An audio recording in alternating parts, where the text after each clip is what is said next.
Hello, everyone, and welcome back to Video Games and Coffee. I'm your host, Daniel, and today I would like to talk about a game that is so emotionally powerful, so beautifully written, and so extensively researched by the developer that by the end of the game, it almost forces you to reflect on your own life and how you view the world around you. Created by a small developer named Ninja Theory, the lead character of this story ended up being one of the strongest, most driven, and most metal female protagonists of any medium in existence, whose sword fights like He-Man and walks like Bane. Today, let's talk about Hellblade, Senua's Sacrifice.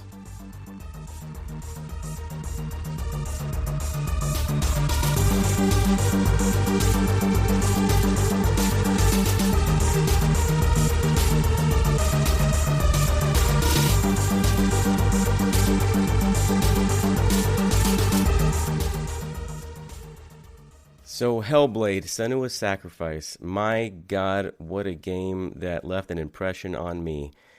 This is unlike, and I may say this about a lot, about a lot of games, which just tells you how special they really are. But this is unlike anything that I've experienced before. It's very heavily influenced by Norse mythology and lots of Celtic inspiration in there as well. Everything from the design of Senua, the main character, from what she's wearing to her surroundings and everything. Because I mean, essentially, she is traveling into mythological areas and realms like Helheim and that kind of shit. So how they were able to portray this whole world was pretty incredible, because it quickly shifts from, oh, it's realistic, she's just walking through the woods, and then holy shit, there's like a godlike dude and there's fire everywhere. All of a sudden, it makes those shifts really quick and very, very well, to the point where it's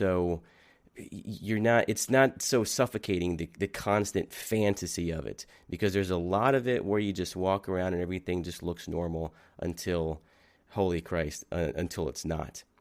So the main character, Senua, is a Pict warrior, P-I-C-T, and I hope I'm pronouncing that correctly, who, her motivation, you get that from the beginning. So she is traveling to the depths of Helheim to save the soul of her dead lover, Dillion, who was murdered by the Vikings, or the Norsemen, or as they call them in the game, the Northmen. And he was killed in just a horrific blood eagle ritual. And for those of you who aren't familiar with Norse and Vikings and all that, the blood eagle is, and this is crazy gross, they basically cut down your back, cut you open, and then they take out your lungs and kind of stretch them out, to either side. Kind of looks like a bloody eagle. It is brutal, and the most heavy metal death you could possibly think of, really. And Senua knows all the dangers that she's about to face, all the gods, all the goddesses, and does so with no hesitation, and is prepared to confront the ruler of Helheim, which is, in Norse mythology, that's hell.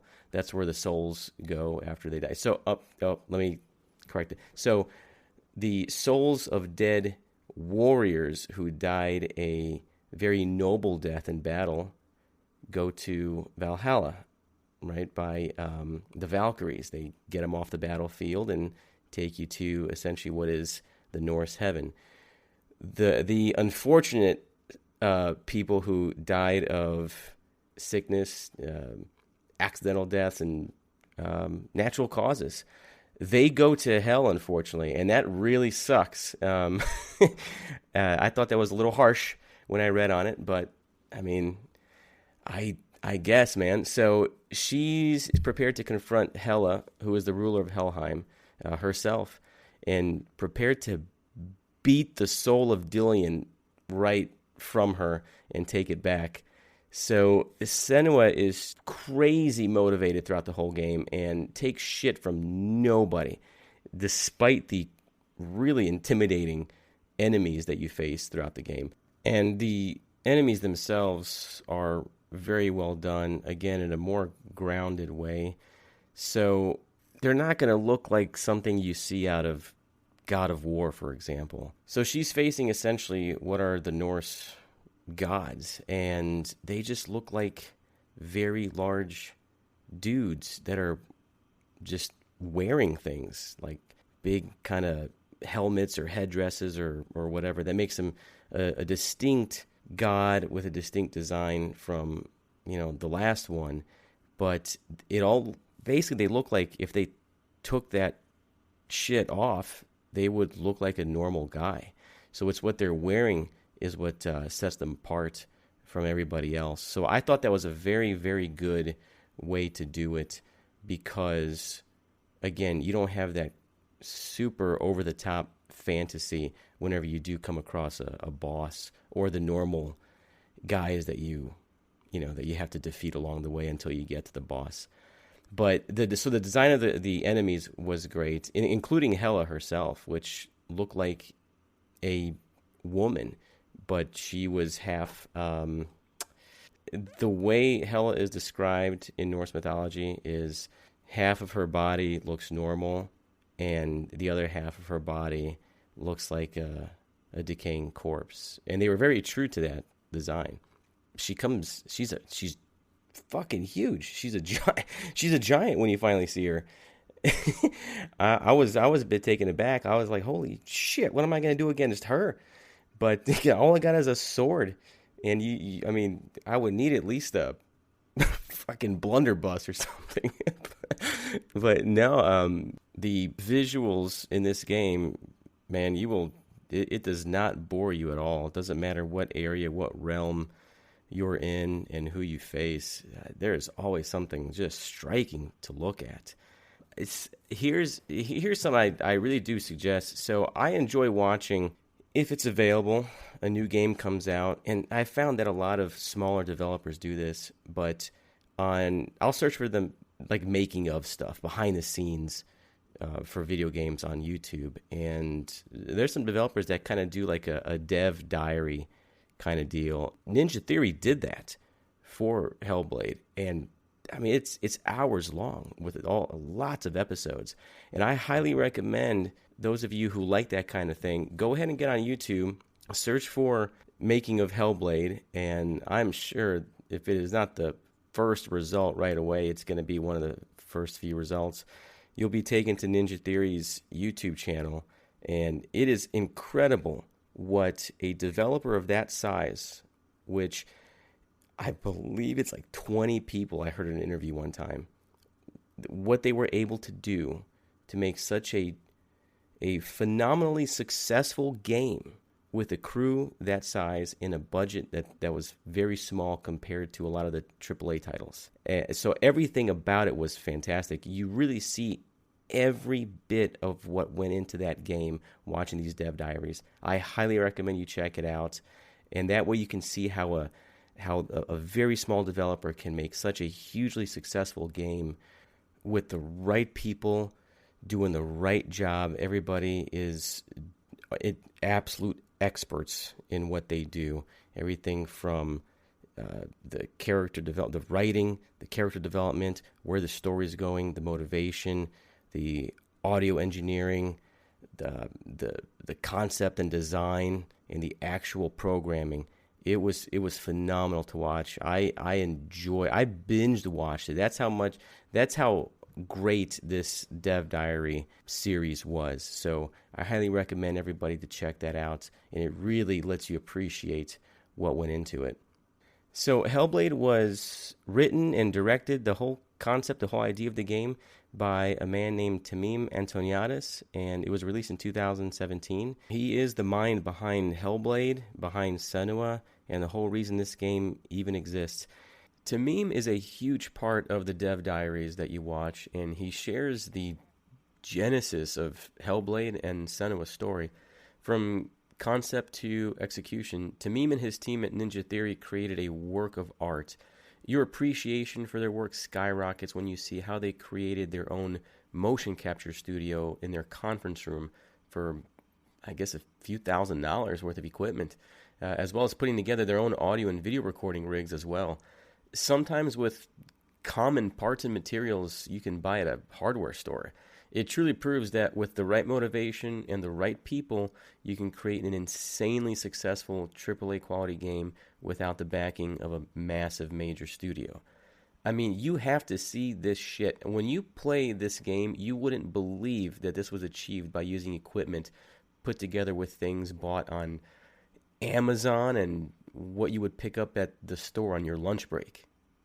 Now, Senua is played by Melina Jurgens, who is Ninja Theory's video editor and was a stand-in for the Senua test shots and was eventually offered the part because I'm assuming they were very impressed with how she did and the way she looked. As I mentioned before, Senua is a Pict warrior, and the Picts were people who lived in what is now northern and eastern Scotland. Senua was a real person, it seems, a Celtic goddess, in fact, but little to nothing is known about her because it wasn't until 2002 that she even became known at all. I read that some items were found, some offerings that referenced her, but it is unlikely that we'll ever know much more about her if it took this long to even discover her existence.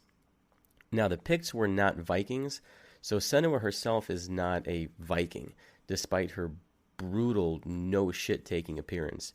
She returned to her village to find that the love of her life, Dillion, was killed by the Vikings during an invasion. So something I find very interesting and clever is where she's traveling to and the enemies and dangers she faces are not of her beliefs. A man that she met named Druth, who was captured and enslaved by the Vikings, learned much of their culture, told Senua the stories of their gods. So during her journey to Helheim, she's actually seeing and confronting those beings that are not of her own beliefs, but of the Norsemen. Think about how savage Senua is, that she is prepared to confront and conquer the gods and realms of her enemies that she knew nothing about to save the soul of Dillion, to take it away from Hela, to literally travel to hell, look Hela in the eye singular because she only has one good one. I hope you appreciate what I did there. And say, bitch, I'm taking this. So that's what makes Senua such a strong and motivated character that you really do admire throughout the whole game. Now, the combat throughout the game feels real good, and in my opinion was very well done. You have your typical light, quick, and heavy attacks that you would expect, as well as the ability to string attacks together, such as running toward your enemy, stumbling them with a kick, and following up with a sword swing or a lunge of some sort. The most satisfying part of the combat, though, for me, is the blocking, which, when timed perfectly, offers a huge advantage to counter because it leaves your opponent extremely vulnerable for a moment. But the combat itself is not unrealistic, and all the moves that she does, it's not something. You're not playing Street Fighter V here, So it's not going to be you're not going to do a 40-hit combo in some way. But the lunges and the techniques and everything like that, everything seems very genuine and authentic to the game and what Ninja Theory was trying to achieve with the realism. The soundtrack is incredible, as you can imagine, coming from a group of people that were motivated to create such a unique, such an authentic, and never-before-seen experience. David Garcia is the audio director for Ninja Theory, and he composed the music along with Andy LaPlegua of Combi Christ. And Andy LaPlegua actually provides a lot of the really strong and harsh vocals that sound just so good with the entire Viking theme of the game. And to further expand on the audio talk for Hellblade, I wanted to mention a method of recording called binaural recording, which so when you first start the game up, you actually get a message saying for the best experience to wear headphones. And that is because they were able to record the voices that Senua hears in her head in a way to where if you're wearing headphones, you can kind of feel them all the way around you because they'll be stronger or weaker in your left ear, right ear, and you can kind of sense where they would be to Senua while you're playing the game, and to really capture that experience of the whole. Actually, we haven't even talked about it. The game itself is a whole mental health awareness kind of deal. I can't believe I haven't even talked about that. So let's go into it. So Senua hears voices throughout the game. They're called the Furies, and they try to influence her and convince her of different things. Some things not so friendly. In fact, the audio clip that I'm going to play for you today, you meet these voices. It starts from the very beginning. That kind of, throughout the entire game, that really makes you question Senua's perception of reality and the world around her and everything and everyone she interacts with within the game. You never question her motivation. That's 100% real. But as far as what she's seeing and hearing and experiencing, you'll end the game and you're still wondering, was that real? Did it happen? Did it not happen? And I think that's really the beauty of it, because even though she may have some kind of mental health issue, the events of the game, really, it's up in the air. They could have happened. So during the dev diaries I watched, they actually brought in experts on mental health, and they interviewed and sat down and spoke to individuals who suffer from different conditions to let everybody within Ninja Theory understand, this is how I see the world, this is how I hear the world. And Tamim really wanted to put that into the game, because mental health, before this game, that really wasn't a focal point of a video game. And I think he just wanted to create that awareness, because even though Senua is still a strong character, she still suffers from this kind of mental health condition, and he wanted the player to experience that condition with her. And that's a pretty bold thing to do when you include mental health like that in all seriousness into a video game. And if I was Tamim, I would have been very nervous about that, not knowing how that could have been received by everybody. But in the end, it was a masterpiece. Very well done. Wonderfully executed. But with that, after my longest intro yet, I'm going to go ahead and spin up Hellblade: Senua's Sacrifice, play some audio for you, and give you, hopefully, a wonderful, good first impression of it, and help you out to see if it's something that you may want to go ahead and try out. So here we go.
Hello. Who are you? Doesn't matter. Welcome. safe with me.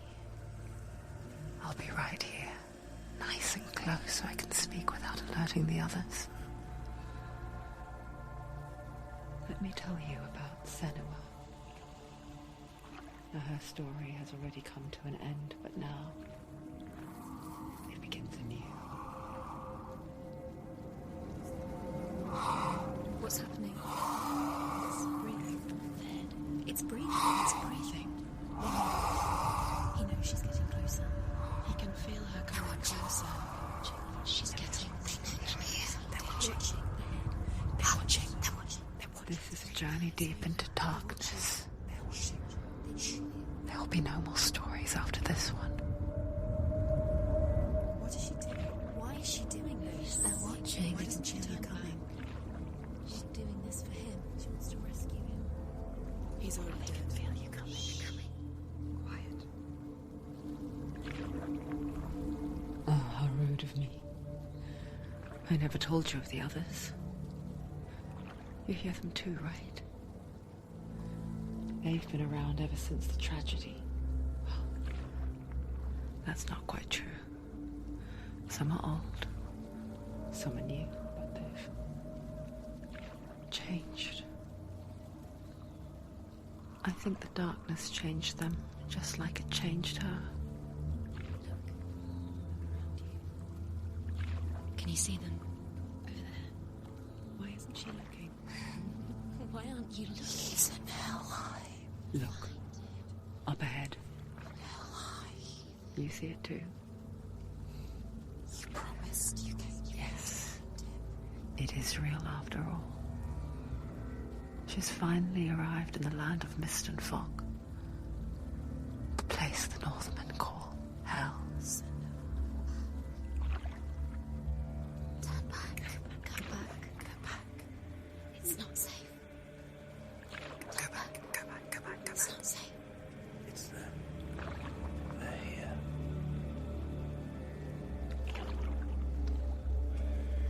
You see them? I can see them.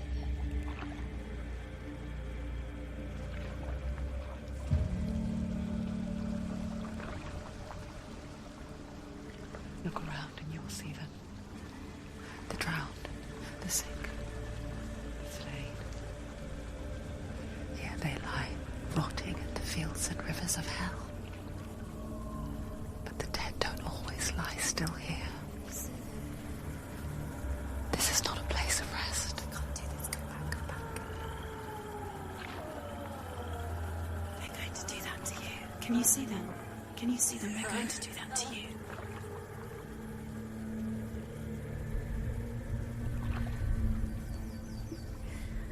They're watching. Stop. Can you feel them watching?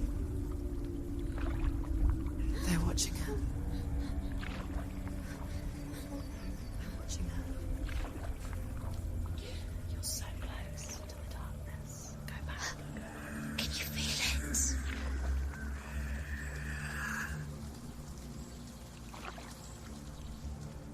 What is she thinking? I can tell you. She's afraid. Wouldn't you be? You'd think she would get used to it by now after so many years. But the darkness, it just builds onto itself, growing stronger, towering over her. You might try and ignore it, turn away.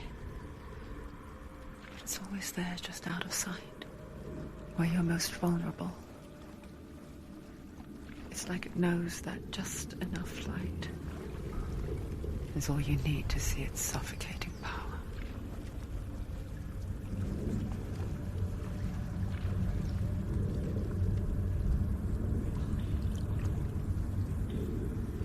They can feel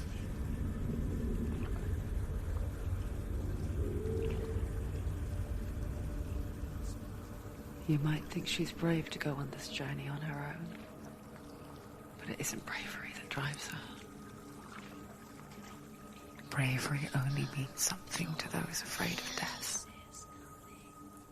Senua's fear runs far, far deeper.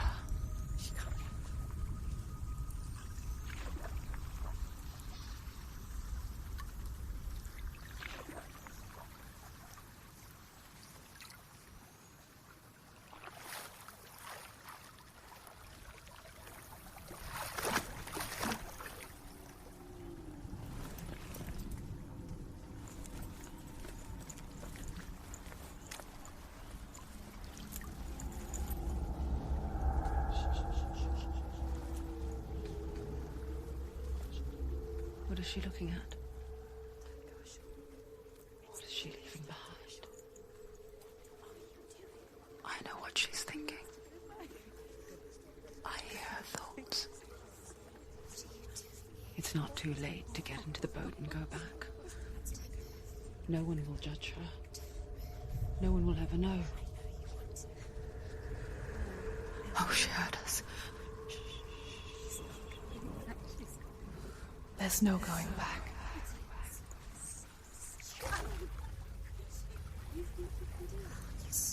You can't do it. Senua pushes away a world that conspired to cause so much suffering. There's nothing to go back to, and worse to look forward to. Why don't you join us? Maybe you too have a part to play in this story.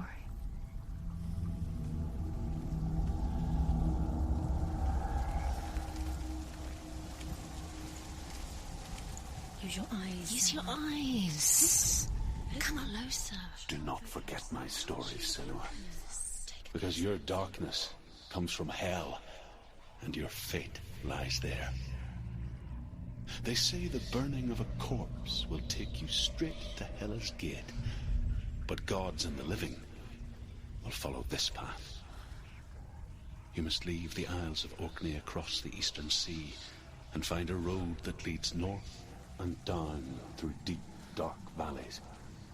After 9 nights of riding, you will follow a great river and will find a bridge covered in gold. The path to Helheim goes from there, across the River of Knives that flows from the dark world of Niflheim.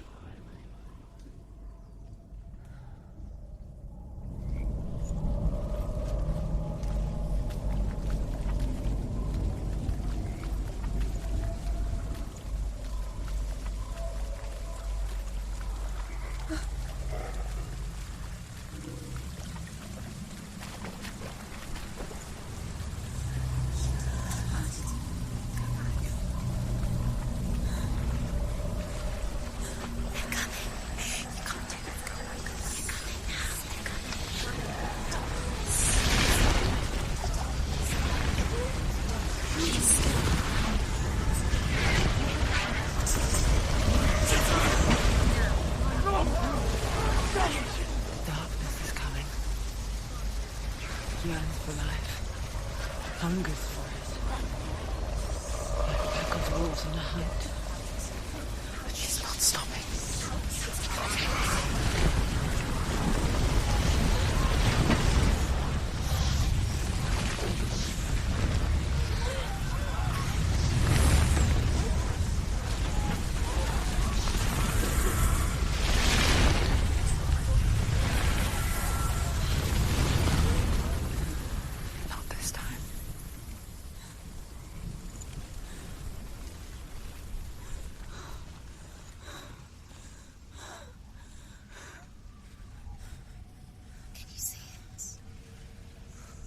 Land of mist and fog. The old fool was right. What was it he said? The river of knives across which lies the halls of hell. The place they call Helheim. He's lost. Where are you?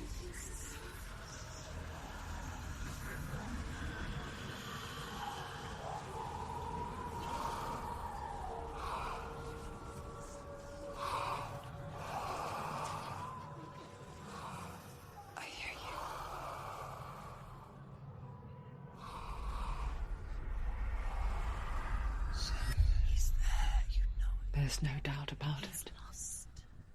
The source of the darkness is in Helheim. And the goddess Hela holds his soul there.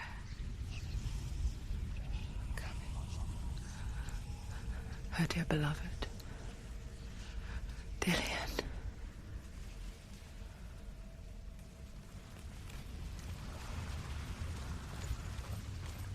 What is she doing? Why is she doing this? Why doesn't she turn back? She's doing this for him. She wants to rescue him. He's already dead.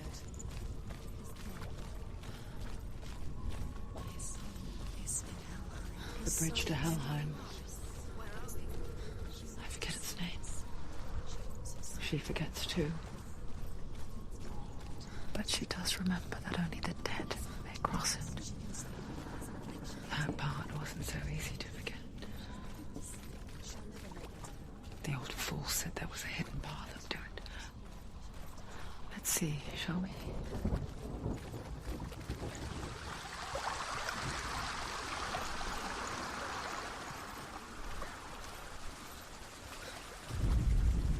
The Northmen speak of 9 worlds.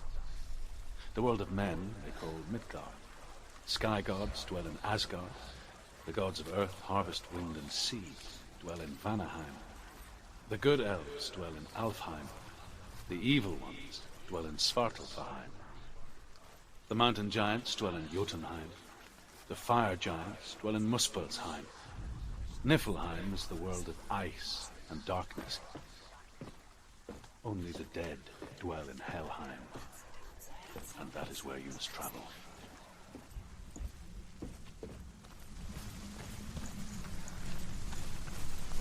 Quickly, come, quickly. Go on, 4.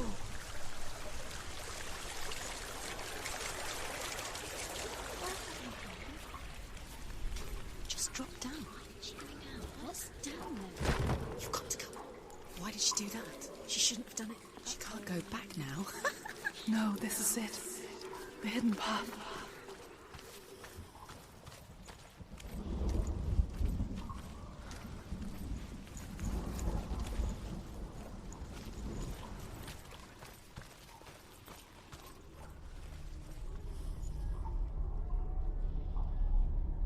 It's not good.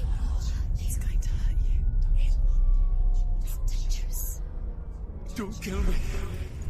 I'm not one of them. Don't listen. I was just hiding.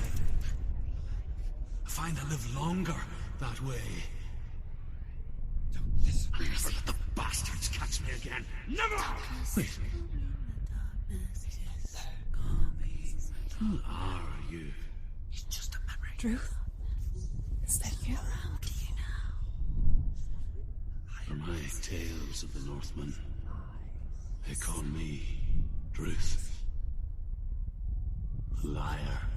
He's lost. An old fool. Druth is my truth. It's good to see you again. You kept your vow. Guide you in this life and the next. I will tell you my stories of hell, if I may walk with you. Tell me your stories again, old friend.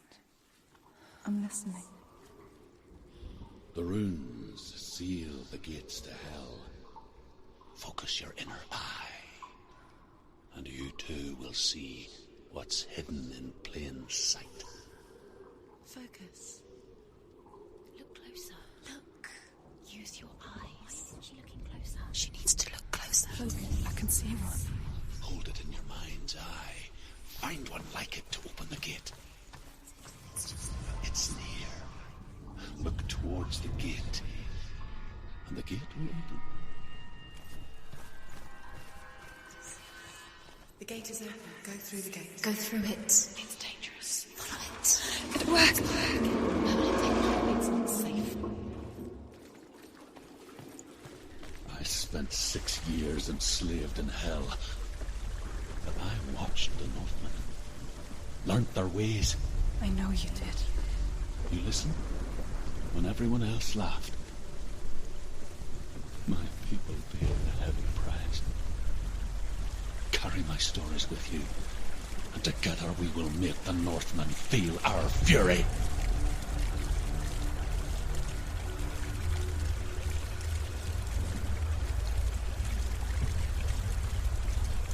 Another voice joins us. She once tried to make them go away. Pretend they weren't real. But what good is that? When we are always here. I guess it's the same with heights. You can stand on the edge pretend it's going to be okay. But you know that death is near, waiting for you to make that little slip. You can't just wish things away.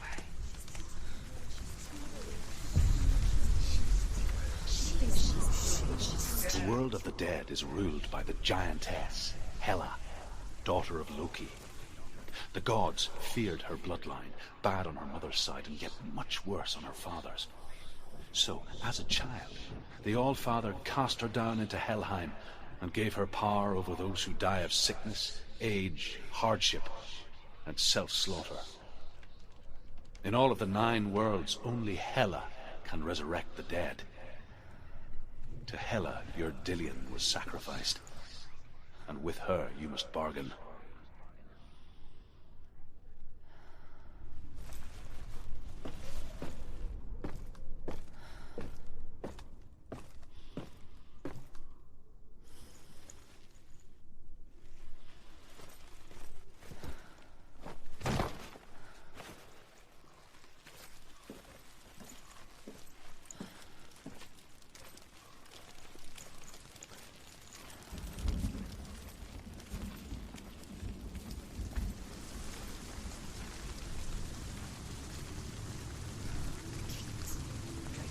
Stay back.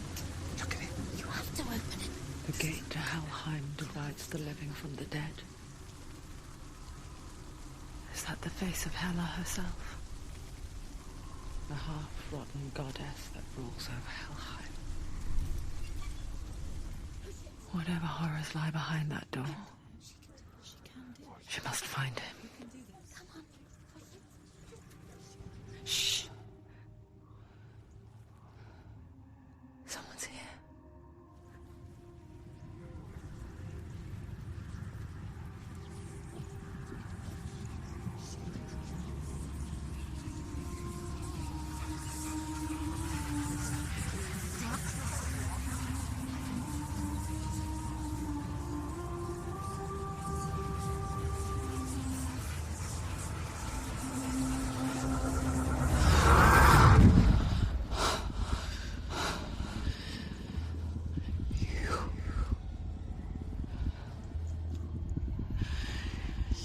Took him from me.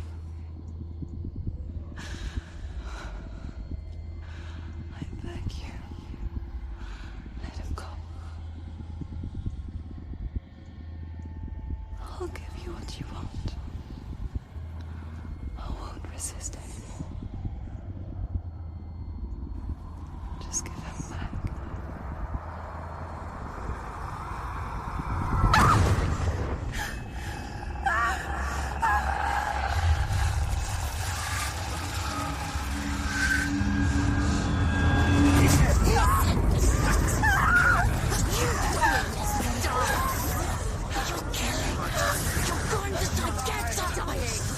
Darkness is coming. Until you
what's to come. Poor Senua. The darkness does not bargain. It does not reason. It is rot. And now it has taken hold. It will spread towards her head, the seat of the soul, until there is nothing left of her.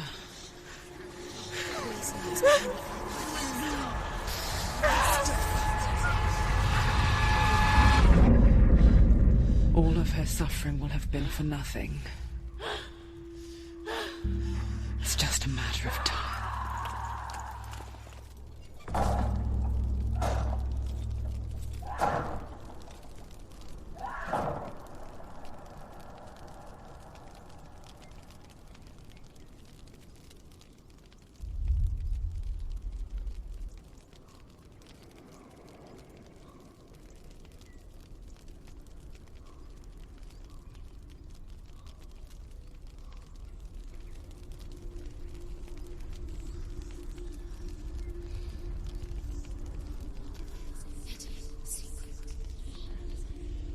The hardest battles are fought in the mind. That is what Dillian taught her. With every defeat, the dark rot will grow and soon it will take her soul.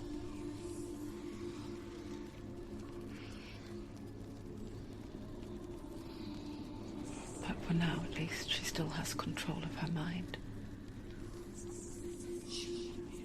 And she will fulfill her vow.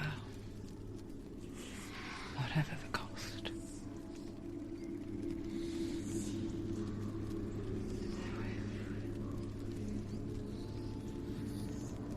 He's not wrong.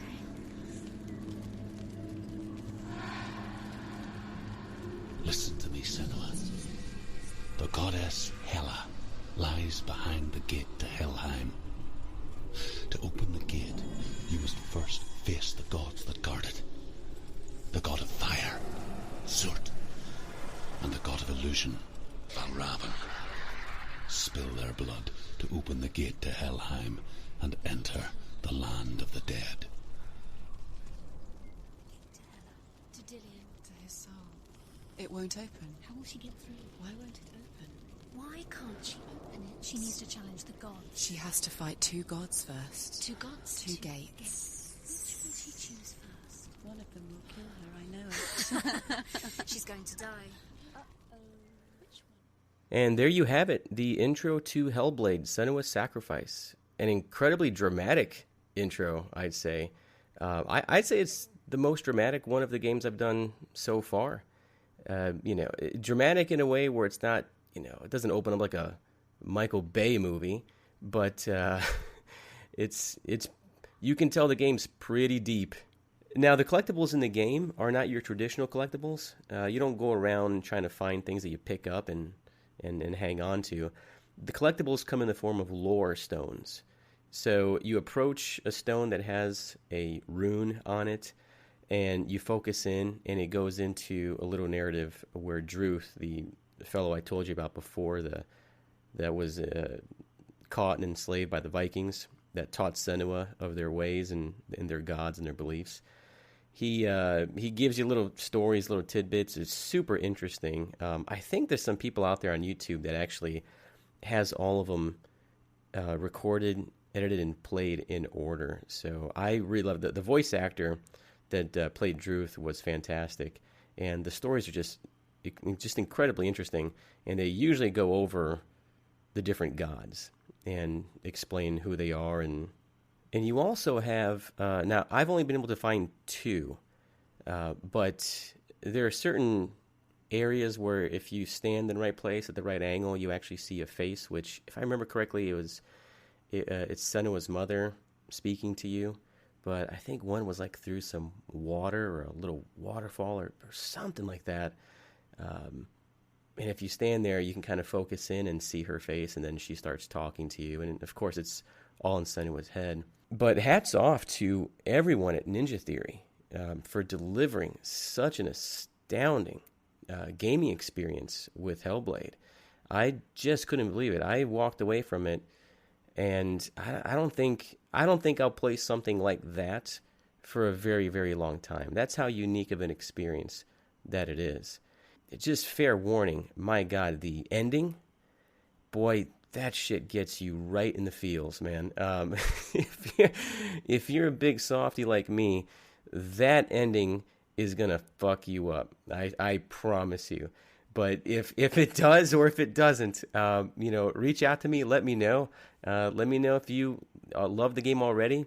If you decide it's something you want to try out and you want to talk about it, please reach out.